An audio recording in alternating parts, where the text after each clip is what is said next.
want is a prison now. Yeah. Well, just as long you just don't do it again. And if you come near the house again, I won't come near the house again. I won't contact you again. Okay?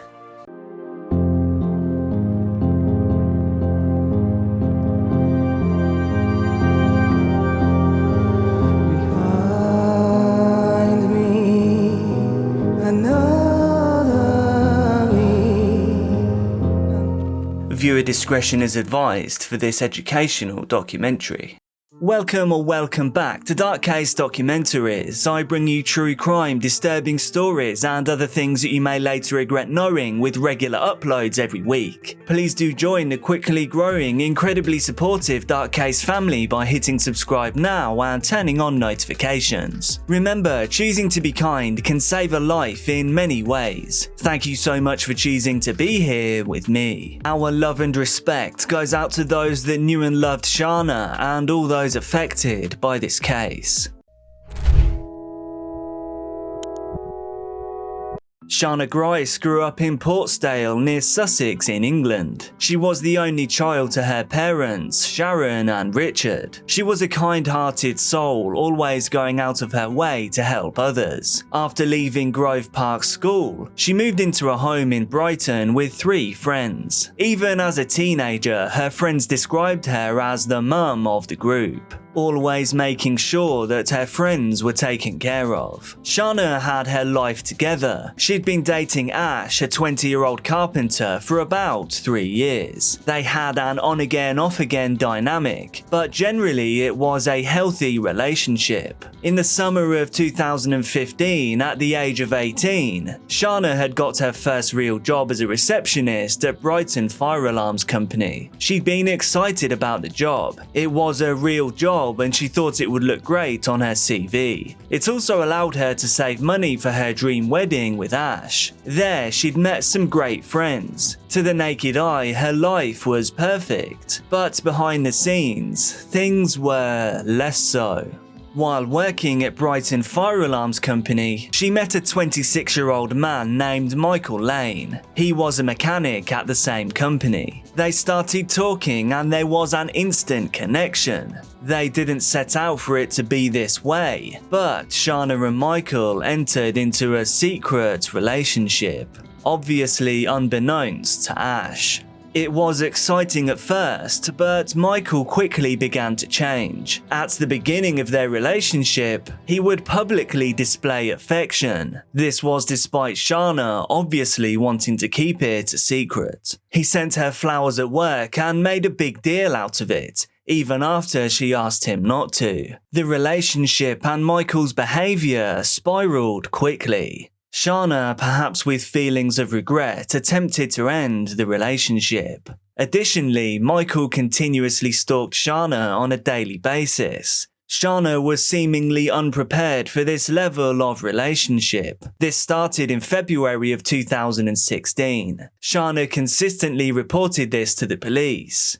In her initial report, she mentioned that Michael had hidden outside of her house, that he slashed her car tyres and keyed Ash's car, leaving a note saying, "Dear Ash, Shana will always cheat on you. Happy New Year." The officer who took down the stalking report spoke with the HR manager at Shana's workplace. The HR manager expressed concerns for her safety. The police claimed that there wasn't enough evidence at the time to charge him, giving him only a verbal warning. However, the verbal warning only made it worse. On the evening of March the 24th, 2016, Shana returned home from work with Michael following her closely. Upon arriving home, Shana was on the phone when Michael entered the house. This led to an argument between the two. Michael then chased Shana out of the house. He pulled the phone from her hand and yanked at her hair. The fight was severe enough that a passing car stopped to check if Shana was alright. They picked her up and drove her to Ash's house. The assault was reported to the police. Michael was arrested on suspicion of assault. The very next day, the police arrived at Shana's house. There she was with Ash and his family. They were providing support and comfort after the attack. Against their own guidelines, a police officer proceeded to interview Shana in front of Ash and his family. During the interview, Shana told the police that she and Michael were only friends, that they were not involved romantically. As we know, this was untrue. But she didn't want to admit in front of Ash and his family exactly what she had been doing. They were completely unaware of the relationship. Everything else that Shana told the police about the assault and the harassment, however, was true. The police then questioned Michael separately. He admitted to having an on-again, off-again relationship with Shana. He confirmed following her, but denied attacking her. To prove their relationship, Michael showed the officer text messages exchanged between the two. The police then later re-questioned Shana. She then admitted to being romantically involved with Michael. She continued to emphasize the stalking and harassment, as well as a physical attack, particularly the hair pulling. But this wasn't enough for the police. They didn't see it as stalking, they saw it as a tiff. In fact, Shana was the one who was punished. For reporting her assault, she was fined and charged with filing a false police report and wasting police time. So despite everything that Michael had done, pulling Shana's hair, stalking her, damaging her property, none of this mattered because they had exchanged affectionate messages. This excuse absolved Michael of any responsibility for his actions, perhaps even empowering him.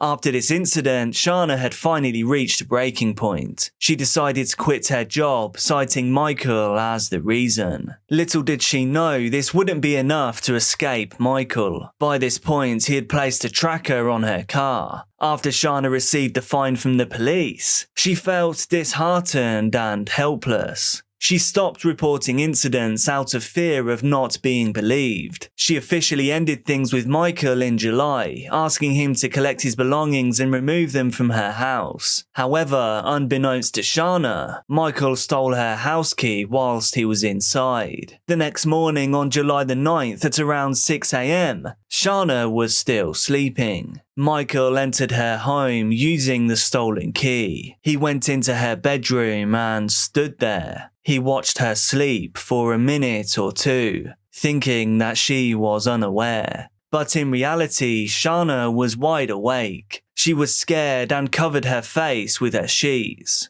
pretending to be asleep. She lay there terrified, listening to him breathe and say, "I wanted to see you, and I knew you wouldn't let me in.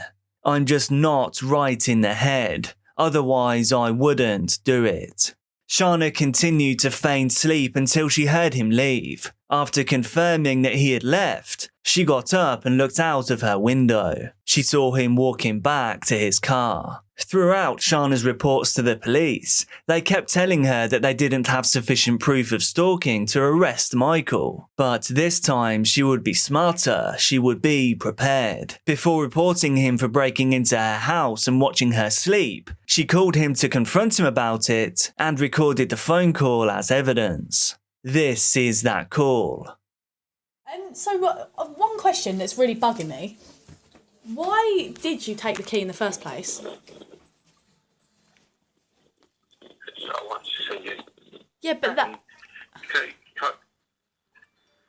I wanted to see you and properly talk to you, and I knew you wouldn't let me in otherwise. Yeah, but that's not good because it's putting us in danger. You could have flipped at any point. What about No, if... I wouldn't have flipped. What about if I took... What about if I took someone home or something and then you came in and saw that I was with someone else? I just would have left. Well, but you left anyway. Yeah, I know I did. But it's just, yeah, you had no right at all to... I know I didn't. I know I've got no right or nothing. I know that. Well, you need to apologise to the girls because it's out of order. Yeah, I know. I just don't want any trouble because the last thing I want is Chris and that. Yeah. Well, just as long you just don't do it again. And if you come near the house again, I won't come near the house again. I won't contact you again. Okay. I think that's best because it's just going to keep on going around this vicious circle, isn't it? Shana questioned him and Michael admitted to what he had done. So after the phone call, Shana reported Michael to the police once more. She thought that now they were no longer in a relationship, the police would have no excuse to dismiss her. Shana emphasized her fear, highlighting how terrified she was of Michael. As this unfolded, Michael showed up at Shana's house to return the key. However, the police were already there. This led to his arrest. Michael admitted to taking the key, but once again, instead of being charged with stalking, harassment, or breaking and entering, he was only charged with theft. Shana was left vulnerable yet again. After this event, Shana and her housemates changed the locks in the house. By July the 10th, Shana went to the police with more reports of harassment. She was receiving a series of multiple phone calls from unknown numbers. When she would answer, there would just be heavy breathing on the other line. She gave the police the numbers that had been calling her, numbers that she didn't recognize. They were able to trace it back to a landline number. Predictably, it was Michael's house.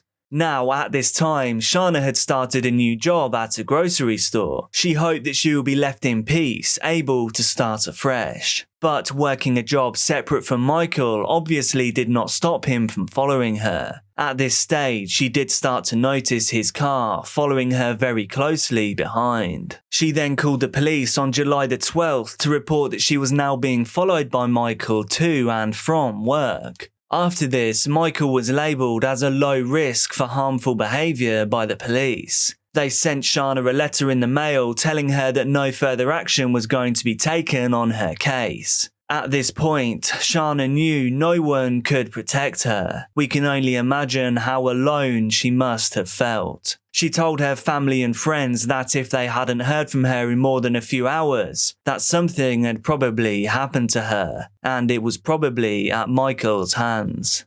By mid-August, Shana finally agreed to meet up with Michael at a local hotel. There, they spent a few hours together, and apparently they came to the mutual decision that the relationship was officially over, once again, and that Shana was now going to put her full attention on Ash. She left feeling satisfied and thought that maybe, just maybe, all of this was finally over. But Shana was wrong.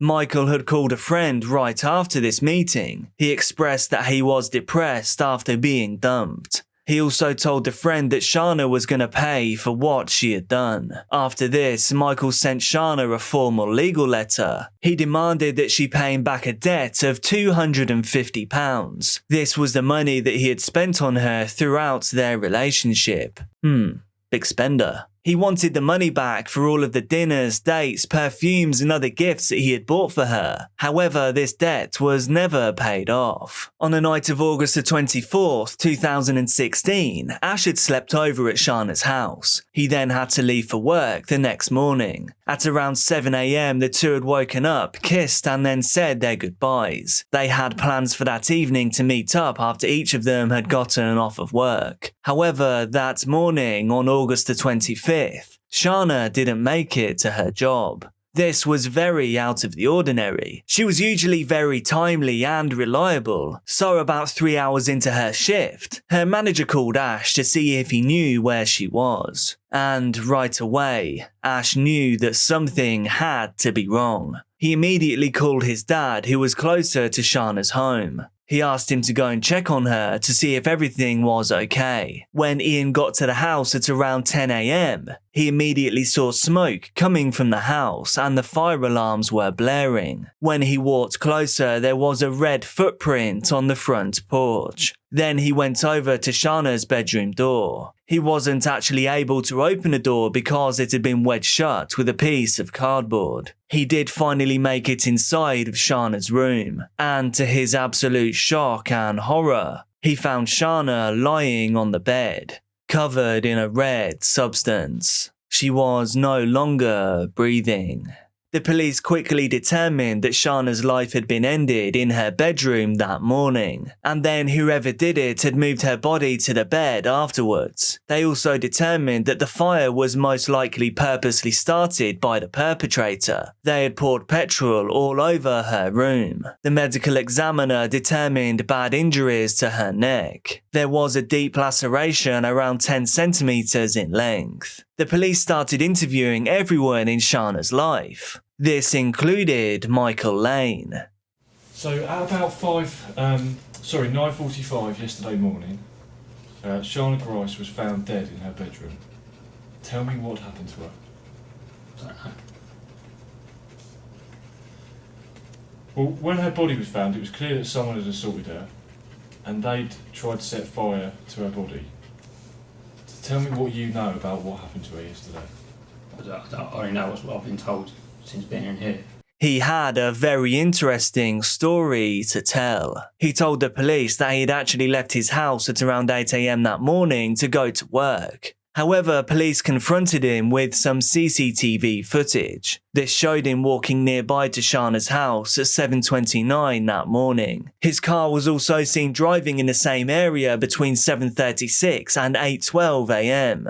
He then admitted that he was at her house that morning, but he maintained that he had nothing to do with her murder. His story was that he drove his car past her house that morning, saying he saw that her car was still in the driveway. He thought this was weird because Shana should have been at work. He said he went into her house and noticed that the front door was half open. He then entered the house and he saw that her bedroom door was also left half open. This is when he saw her body in her room, slumped across the bed, still wearing her nightgown, with vital fluids all over her body, the floor and the bed. He also added that he didn't see a fire, and he didn't see any sign of petrol being poured anywhere in the house at that time. But instead of calling 999, he actually left and went to a convenience store to go and buy a lottery ticket. When he was asked by the police why he left and didn't call them, he said that he had just never seen a dead body before. He said that he was scared, that he was in shock, and he just didn't know what to do. He said that he got scared that if he just stood there too long in the house, the police would show up and they would think that he was responsible for the murder. And apparently this is when he noticed that there was blood on his white shoes. And this had gotten there not because he murdered her, but because he had just stumbled upon the body. But by this stage, he started to hear police sirens, so he panicked. But instead of turning himself in or helping the police, he decided to hide his shoes outside on the road. After all this, he then went to the dentist. An unlikely tale and one that the police were already able to disprove. Michael Lane was arrested and charged in connection with Shana's death. On the night before the murder, Michael was caught on CCTV footage buying petrol. Then on the morning of Shana's death, Michael went over to her house and then waited outside. He waited until he saw Ash and her two housemates leave. Once he knew that she was alone, he then entered her house and took a sharp implement from the kitchen. He then dragged it across Shana's neck. He then used the petrol that he had bought the night before and attempted to burn down the house and destroy all of the evidence, which obviously he did not do very well. He took Shana's debit card and walked out of her house. A CCTV camera then picked him up walking towards an ATM. He withdrew £60 from her bank account. Even with this evidence, in March of 2017, Michael entered a plea of not guilty. His defense argued that the two had a consensual relationship, saying that there was no evidence of any violence towards Shana. But the prosecution argued that Michael was obviously obsessed with Shana, and this was proven through his 8 months of continuously stalking her. The defense went on to say these complaints of stalking had been exaggerated and blown out of proportion. However, Michael had a very long history of violence, harassment, and stalking against other women. In fact, shockingly, there had been a total of 12 other women. They bravely came out to talk about their experiences with Michael. There were women who said that they had dated Michael and that during their relationships, he was very controlling and manipulative. Then there were other women who didn't actually date Michael, but they said he was very persistent and tried to get them to date him.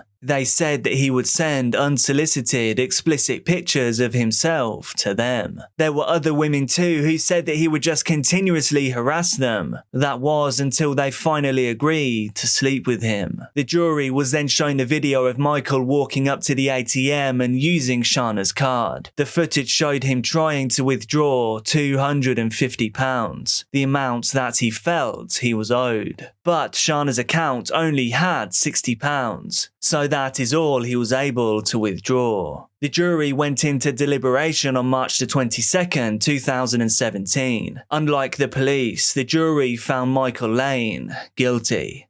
Judge Nicholas Green said to Michael, "You have robbed Shana of her life, and you have caused grief untold to her family and friends. This was a cold-hearted murder. I have not detected in you any appreciation of the devastation that you have caused, nor have I detected remorse."